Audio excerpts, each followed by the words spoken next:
Hiya, Ben here from the Maths Centre for Excellence at City College Plymouth. Welcome to Is It Maths or Is It Magic? This is going to be our last episode for a while, so I hope you enjoy it. You might want a calculator, you might want to do it in your head, up to you.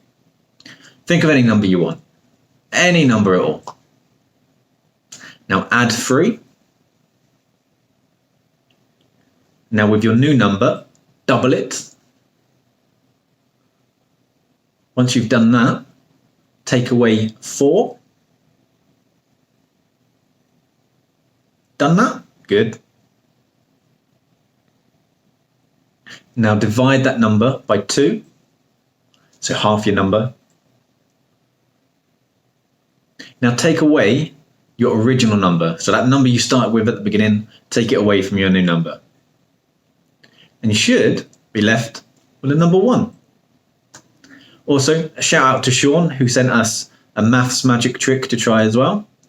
And it was write down your age, add 5, and that's how old you're going to be in 5 years' time.